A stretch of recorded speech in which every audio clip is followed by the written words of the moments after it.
आज हम ज्ञान सागर के इस सेशन में एक ऐसे लाइलाज बीमारी के बारे में चर्चा करेंगे जिसका अभी तक इलाज संभव नहीं है। न इस रोग का ना कोई दवा बना है न टीका बना है। मेडिकल साइंस की दुनिया में इस बीमारी को ठीक करना लगभग असंभव है। इसलिए इस बीमारी पर चर्चा करना और भी ज्यादा जरूरी हो गया है कि जो यह रोग है यह बहुत ही घातक, और जिस भी व्यक्ति को यह रोग होता है तो शुरू में इस रोग का पता नहीं चल पाता है, और जब यह रोग पूरी तरह से किसी व्यक्ति को जकड़ लेता है और जब उसका अंत नजदीक होता है तब उसको पता चलता है कि मुझे यह फलना रोग हो गया है। इस भयंकर बीमारी के अंदर इस भयंकर जो बीमारी है, यह शरीर को अंदर से ही अंदर खोखला कर देता है। बात आज हम एड्स रोग की करेंगे। एड्स के बारे में मेरा वीडियो बनाना और भी ज्यादा जरूरी हो गया है इस टॉपिक पर, क्योंकि जो हमारे समाज, हमारे देश, हमारे राज्य की जो नौजवान हैं आजकल गलत संगत में पढ़कर कुछ अनैतिक यौन संबंध भी बनाते हैं, जिसके कारण जो एड्स बीमारी है वह फैलता है। तो जानते हैं कि आखिर एड्स है क्या। तो एड्स एक वायरस संक्रमित रोग है।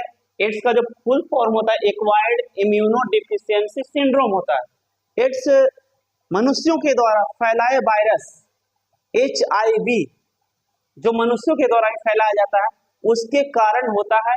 HIV का जो फुल फॉर्म होता है ह्यूमन इम्यूनो डिफिशियंसी वायरस होता है, जो संक्रमित वायरस के कारण, संक्रमित रक्त के प्रवाह के कारण होता है। यह जो वायरस है, जो HIV वायरस है, जो शरीर के प्रतिरक्षा तंत्र को कमजोर कर देता है, जिससे हमारे शरीर की जो रोग प्रतिरोधी क्षमता है वो घट जाता है, यानी शून्य हो जाता है, और कोई भी रोग बहुत जल्द ही अटैक करता है और कोई भी रोग मनुष्य को आसानी से जकड़ लेता है, वैसे मनुष्य को जो HIV से संक्रमित है। तो HIV जो एड्स है उसका जो फैलाव है वो कैसे होता है। तो जो HIV का जो फैलाव है, एड्स का जो फैलाव है अनैतिक संभोग द्वारा, यानी गलत संभोग के कारण होता है।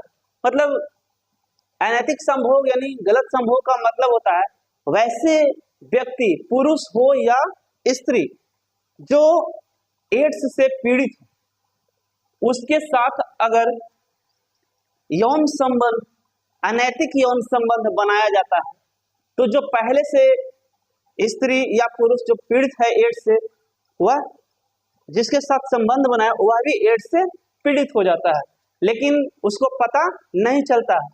फिर है एड्स से पीड़ित व्यक्ति के साथ संभोग करने से ठीक है, रुधिर यानी खून का आदान प्रदान करने से भी एड्स होता है। अगर इमरजेंसी में, आपातकाल में अगर कोई व्यक्ति का जैसे एक्सीडेंट हो जाता है, तो एक्सीडेंट हो जाता है और हॉस्पिटल में ले जाने के बाद डॉक्टर्स उसे बोलते हैं कि इनको रक्त चढ़ाना पड़ेगा, यानी ब्लड यानी खून चढ़ाना पड़ेगा। तो जो डॉक्टर अगर जो खून चढ़ा रहे हैं उस खून को बिना चेक किए हुए, बिना टेस्ट किए हुए कि वह जो खून है सही है या एड्स से संक्रमित है, वैसे अगर ब्लड को चढ़ा दिया जाता है और वह खून एड्स से संक्रमित है तो जिस व्यक्ति में वह खून चढ़ाया जाता है वह व्यक्ति एड्स से पीड़ित हो जाता है। तो एड्स का जो लक्षण है, मतलब कैसे पता चलेगा कि एड्स हो गया है, तो इसका लक्षण है फूली हुई लसिका ग्रंथि। जिस व्यक्ति को अगर एड्स हो जाता है तो उसका जो शरीर है फूला हुआ होता है, मतलब सूजन टाइप का हो जाता है।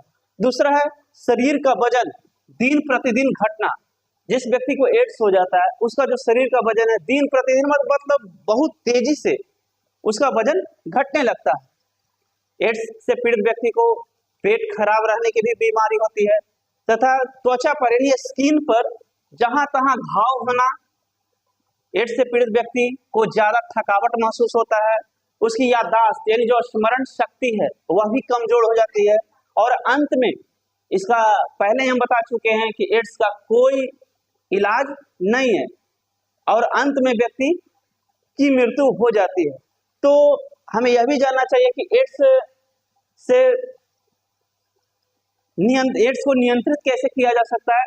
तो सीधा और सरल बात में एड्स को नियंत्रित, जिस व्यक्ति को अगर एड्स हो जाता है तो उसको नियंत्रित नहीं किया जा सकता। उसकी एक ही गति होगी कि वह उस अंत में उसकी मृत्यु होना तय है, क्योंकि एड्स का ना कोई दवा निकला है ना टीका निकला है, तो अंत में तो उसकी मृत्यु होगी।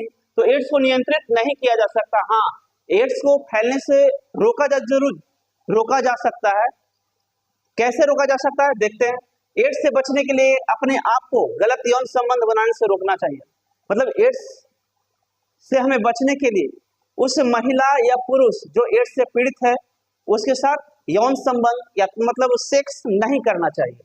फिर दूसरा है कि आपातकाल के दौरान जब किसी मनुष्य को ब्लड या खून की जरूरत होती है, खून चढ़ाना पड़ता है, तो सबसे पहले यह जान लेना चाहिए कि जो डॉक्टर्स खून चढ़ा रहे हैं, ब्लड चढ़ा रहे हैं, वह चेक करके ही चढ़ाना चाहिए। मतलब कि वह जो ब्लड है, खून है, वो HIV से संक्रमित तो नहीं है। वैसे अगर किया जाए तो एड्स से बचा जा सकता है। तथा एक उपाय और है कि जब भी कोई व्यक्ति बीमार पड़ता है तो डॉक्टर्स उसको क्या करते हैं, इंजेक्शन लगाते हैं, सुई लगाते हैं। तो हमें यह हमेशा याद रखना चाहिए या ध्यान में रखना चाहिए कि जो डॉक्टर्स इंजेक्शन लगा रहे हैं क्या वह सील पैकेट, मतलब जो प्लास्टिक से जो कवर्ड होती है, वह पैकेट में है कि नहीं। अगर जो डॉक्टर्स सील पैकेट वाला इंजेक्शन नहीं लगाते हैं तो वैसे इंजेक्शन को नहीं लगाना चाहिए। पहले तो ये होता था कि पहले के डॉक्टर्स बहुत इंजेक्शन रखते थे, एक ही इंजेक्शन से कई बार इंजेक्शन लगा देते थे, लेकिन वैसा नहीं होना चाहिए। फिर क्या है, दूसरे का उपयोग किया हुआ शेविंग जो इरेजर होता है, ब्लेड होता है, उसका उपयोग नहीं करना चाहिए। ऐसे अगर इन उपायों का हम लोग प्रयोग करें, उपयोग करें, तो हम लोग को एड्स से बचा जा सकता है।